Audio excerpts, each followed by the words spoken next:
কাকিমার কিচেনে দেখো চলে এসেছি আমি তোমাদের সাথে। বাসি রুটি থাকলে তারপরের দিন তোমরা ফেলে দেবে না, এভাবে তাওয়া একটা নিয়ে নেবে, তাওয়াটা গরম হলে রুটিটা দিয়ে দেবে ভালো করে, দিয়ে একটু ভালো করে তেল দিয়ে এটাকে সেঁকে নেবে, অল্প করে তেল দেবে, দিয়ে সেঁকে নেবে।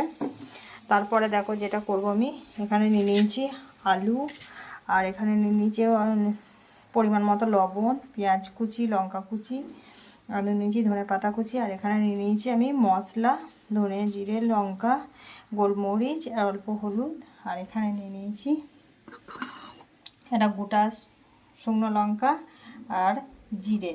এবার কিভাবে বানাবো দেখতে থাকো। এবার আমি কড়াইয়ে তেল দিয়ে নিয়েছি, এবার দিয়ে দেবো আমি লঙ্কাটা আমি একে ভালোভাবে ভেজে নেব।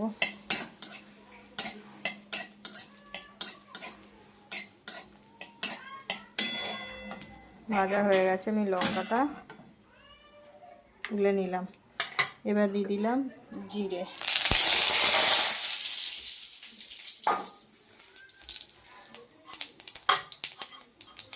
আর দিয়ে দিলাম লঙ্কার কুচি।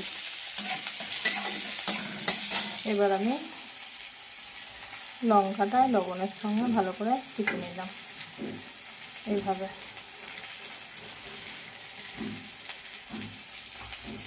দেখো পেঁয়াজটা ভালোভাবে ভাজা হয়ে গেছে। আমি একটা রুটি দিয়ে বানাবো, কারণ একা খাবো বলে, ওই জন্য আমি অল্প পরিমাণে দিয়েছি। এবার এগুলো আমি ভালোভাবে একসঙ্গে পাইল করে নিলাম। এবার আমি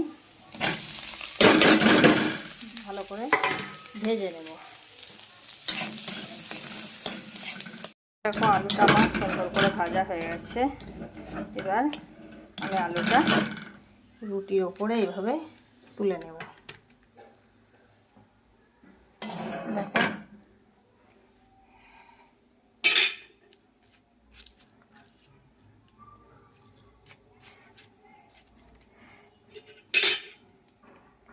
তুলে নিলাম আমি। এবারে রুটিটাকে আমি এভাবে পাক দিয়ে নেব।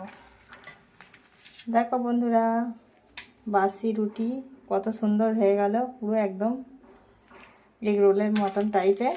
এবার তুমি এটাকে গরম গরম খাও। দেখো খুব সুন্দর স্মেল বেরিয়েছে, খুব সুন্দর খেতেও লাগবে। ঠিক আছে চলো বন্ধুরা, তোমরা একদিন বানিয়ে খেয়ে দেখো কেমন লাগলো, আর আমাকে জানাবে। টাটা।